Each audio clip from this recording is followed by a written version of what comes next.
Og I dag skal vi lage noe så godt som en biffsnadder-tallerken.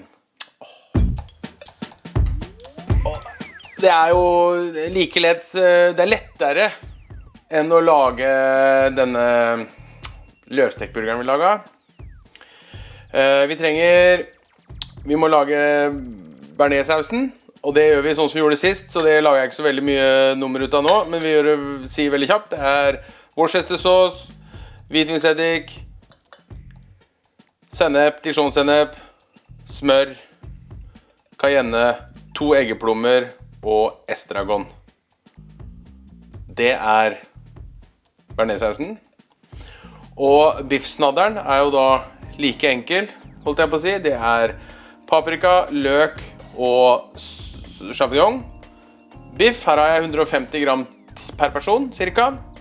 Og så skal jeg ha litt hvitløk til slutt. Og skal vi lage chips, da lager vi poteter i båter, som jeg steker I ovnen à la sånn jeg gjorde siste gang. Så det her blir helt nydelig. Potetene allerede skrellet, så de skal bare skjæres, så setter vi de på kok.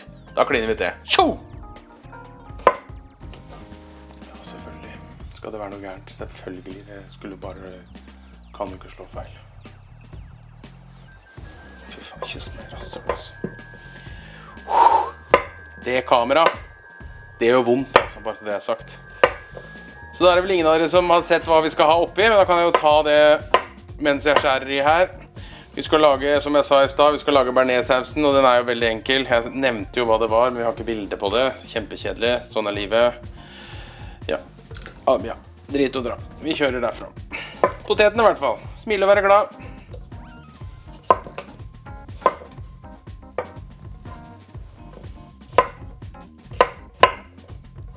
Sånn. Skyller vi de godt med vann, og så salter vi vannet og koker I.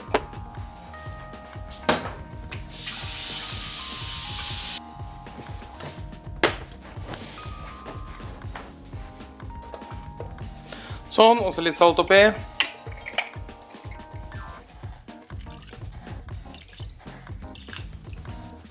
Sånn. Og så tar vi smøret til bearnaisesausen. Hvor mye? Kjempemye.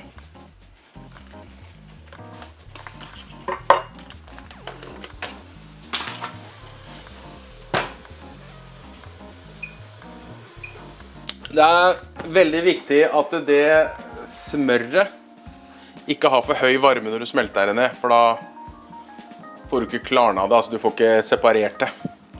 Så rolig varme, la det stå til. Da begynner vi å mise en plass det vi skal ha av grønnsaker og kjøtt. Begynner vi med løken.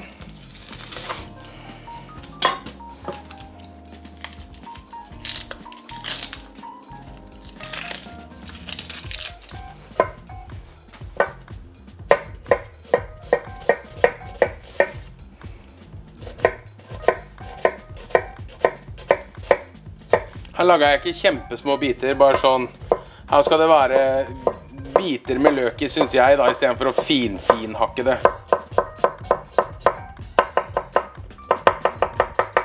Så jeg bruker 1 løk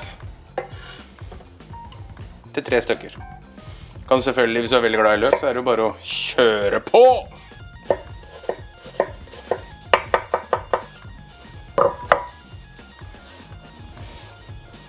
Paprika. Dette har vi sett før nå og lært. Det her vet jeg det flere som har begynt å gjøre, for det har jeg fått tilbakemeldinger på at det var lurt. Sånn. Der bommer jeg litt. Sånn. Og her skal det også være litt biter da. Så her det jo bare å la kniven jobbe. Lager vi det halvparten. Sånn. Skal oppi likt med løken. Så her bare kjører vi oppi soppen.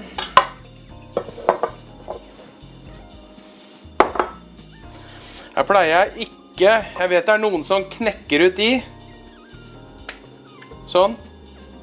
Det gjør jeg ikke. Jeg pleier å skjære de av, for da får jeg mer mer sopp, holdt jeg på å si. Og så det jo smak, og de gode de også. Jeg tar egentlig bare av den tørre delen. Sånn. Så skjærer vi de ned. Her vi har skiver bare. Fine, litt tjukke skiver, så det blir noe smak i de. Så ikke de forsvinner helt. Sånn. De skal ikke likt med alt det andre. De her begynner jeg med som regel, for de krever litt mer steketid enn resten. Så kommer vi til å steke alt sammen først av grønnsakene. Ta de ut, og så ta i kjøttet, for det skal steke mye kortere enn alt annet. Og så bare frese det på kjempevarme. Kjøttet tilbake oppi. Mat. Nå koker det.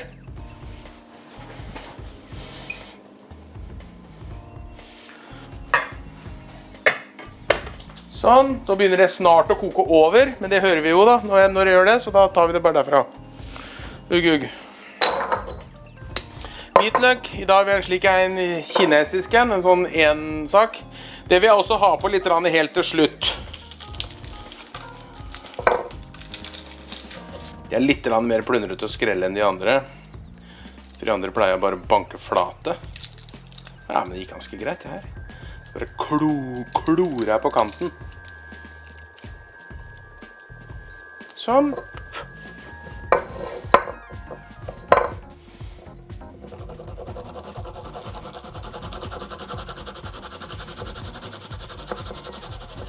Noe sånt nå.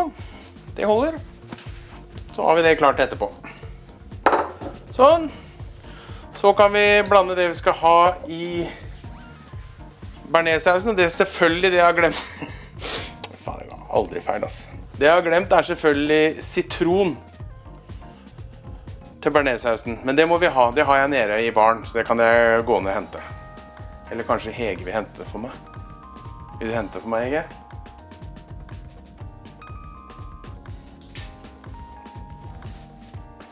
Ok, men jeg begynner i hvert fall på det jeg skal ha oppi her. Nei, det gjør jeg faktisk ikke, for det har jeg lyst til å ha oppi når det nærmer seg der litt av stund til enda. Da skjærer vi kjøttet, gjør vi da.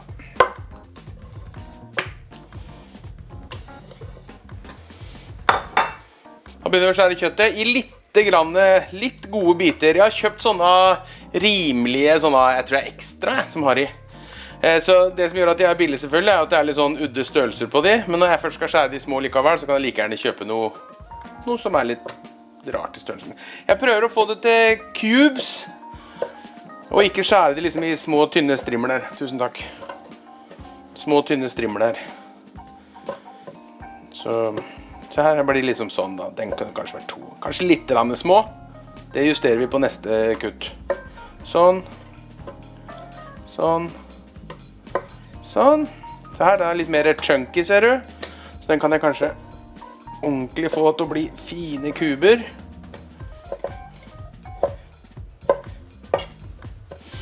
Det litt greit å få de sånn cirka like store. Det ikke lett da når stykket du skjærer fra helt forskjellig i tykkelse. Men jo nærmere du da, jo lettere det på en måte å få det riktig stekt. For her vil jeg jo prøve å steke det her på samme måte som det jeg vil gjort med en biff. Jeg vil ha den litt rød i midten. Og det får du bare til ved å holde høy varme, så du får den sprø på utsida. Og så tar vi den derfra. Og så skal jeg gjøre noe som sånn omdiskutert. Skal du salte først eller etterpå? Å nei, hvis du salter først, så går all væska ut av biffen. Pisspreik. Det skal så lang tid til før det skjer. Så det jeg heller ønsker å gjøre nå, det å la væska, på grunn av jeg salter, så kommer væska helt i ytre laget av biffen, kommer til å komme ut, og da blir biffen sprøere etterpå.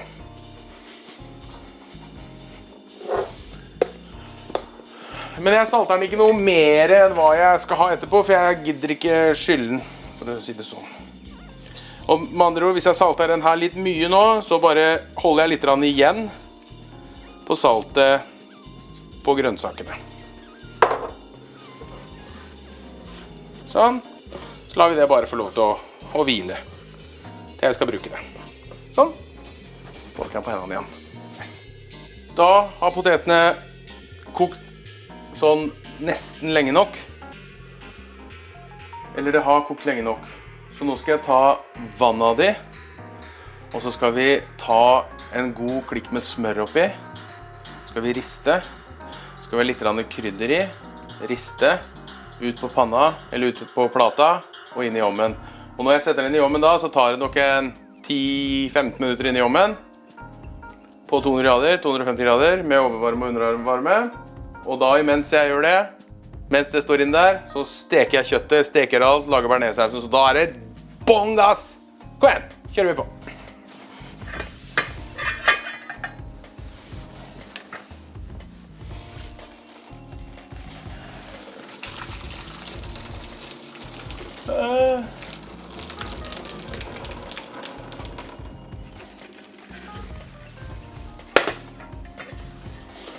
Og så smør oppi. Yes. Jeg har fortsatt på varmen på panna. Plata mener jeg. Riste litt så det får. Sånn, det kommer til å smelte. Det er spørs om jeg ikke har kokt det litt for lenge, men det er ingen som dør av.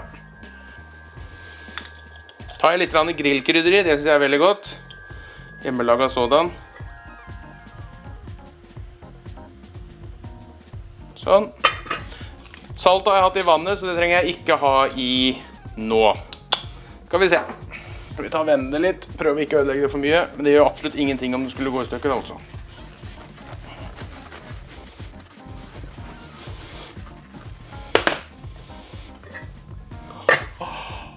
Det kommer til å bli godt. Sånn, da heller vi det på plata.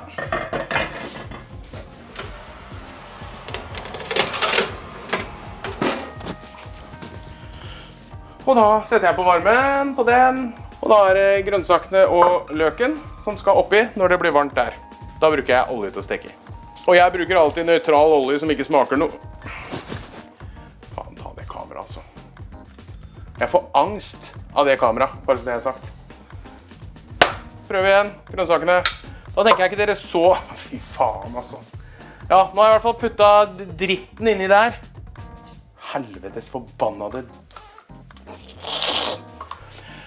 Ja, da har jeg satt på...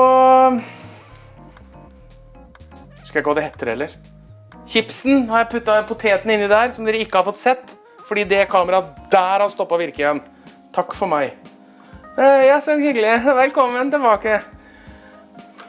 Ta litt olje oppi her,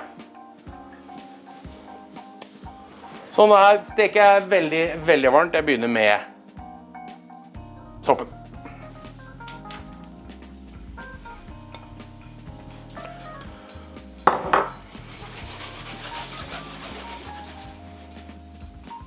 Sånn, og bare det får begynt stekinga si nå, så kjører vi oppi løken og paprikaen. Altså når du steker champignon, hvis ikke du er vant til det, så tar du i olje og så tenker du, det er ikke noe olje her. Det er fordi alt trekker seg inn i champisen først, og så tar det litt tid, og så kommer ut igjen.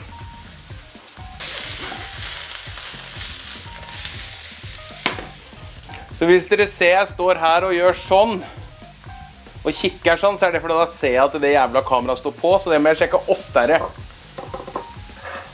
For det er en leit neste å slå seg av når det kjeder seg. Skjevt er det nå.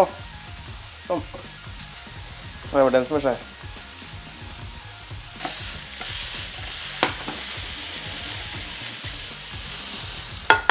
Sånn, da begynner den å komme seg. Da smeller vi opp i resten.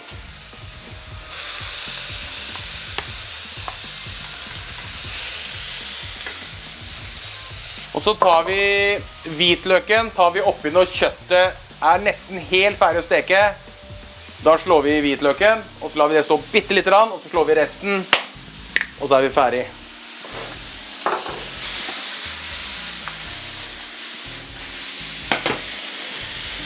Da lager vi det vi trenger for å få bearnaisesausen i gang.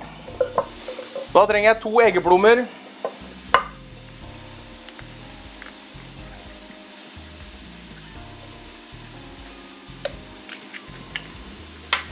Nå skal jeg bare lære dere en ting. Jeg har sett veldig mange som slår egget på kanten for å åpne det opp. Da er det veldig fort gjort å ødelegge plomma inni. Da er det veldig vanskelig når du skal separere det.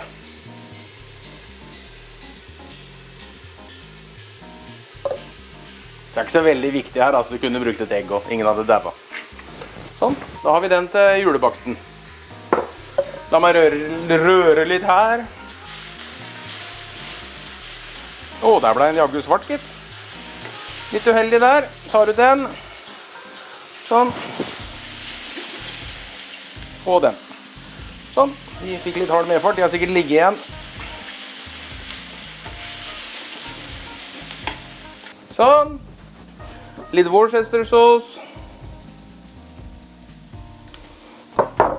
Hvitvinseddik.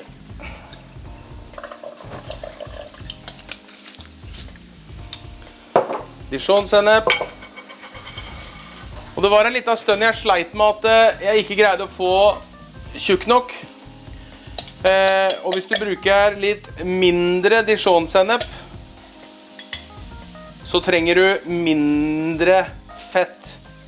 Merkelig, men det er sant. Det var Dijon-sennepen. Sitron.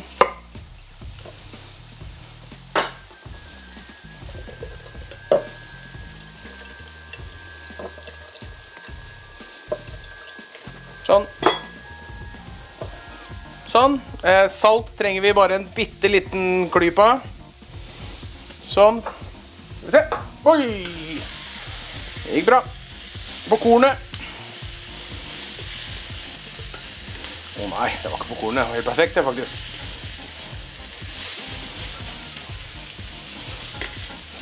Skal vi varme den litt til, bare så jeg får gjort meg ferdig her. Sånn. Og så skal vi ha litt grann cayennepepper i. Bare for å lage en sånn liten spiss på den. Sånn, det er veldig lite. Og så har vi da estragon til slutt. Så nå skal vi ha olje i den moroa der. Det er bare en våt håndkle rundt, så står det stikkontakten med den. Sånn. Smøret. Sånn. Så ser vi at alltingen står på. Det gjør det. Da kjører vi på.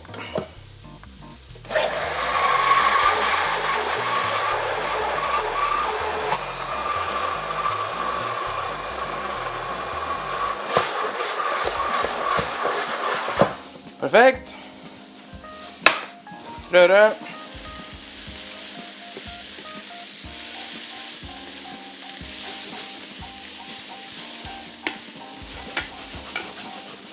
Sånn, og så skal vi ha estragon i.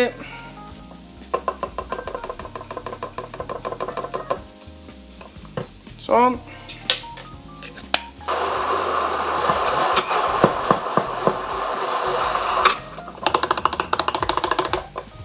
Taste. Holy smokes.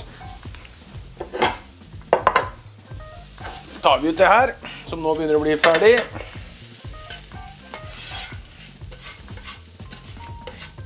Så får vi opp temperaturen på panna igjen.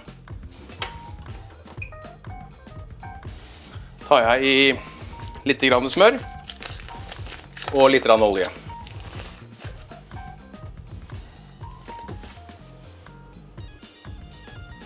Vent på varmen. 3, 2, 1.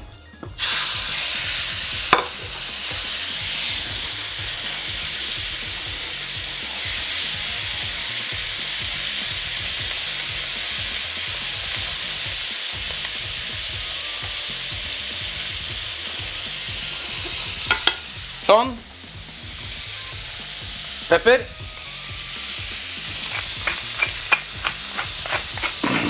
Og så siden vi ikke har saltet de andre noen ting, så tar vi litt salt i her også nå.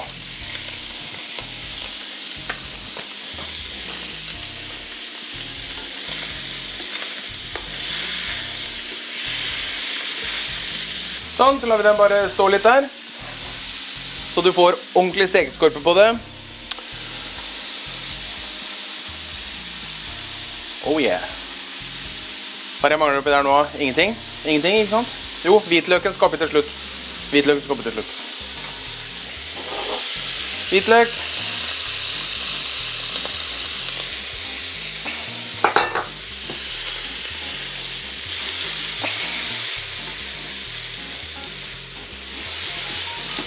Sånn. Resten oppi.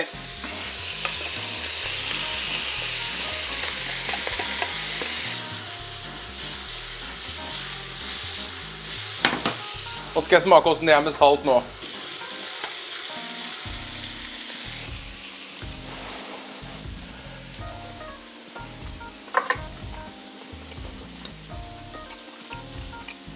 Litt mer salt.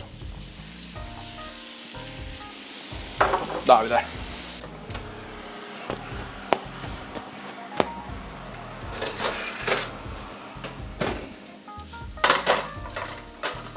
Og da begynner vi å legge opp. Jeg har jukset litt og laget en liten salat på siden der, bare sånn at vi vet det. Og så begynner vi.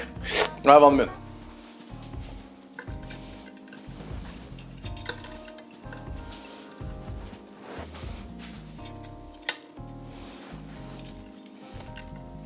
Sånn. Og så kjøttet.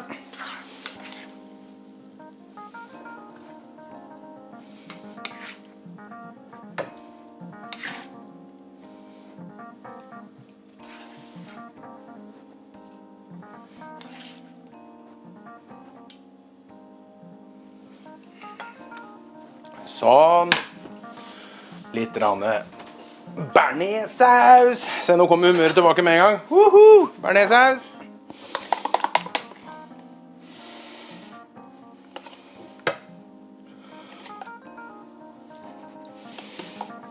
Og så en liten dert med ketchup til å duppe chipsen i hvis den trenger det. Sånn. Og da er det vel bare å kose seg noe inn i helvete, tenker jeg. Sjekk ut det her, da.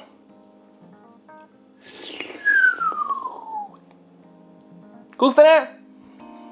All right, da er det mat.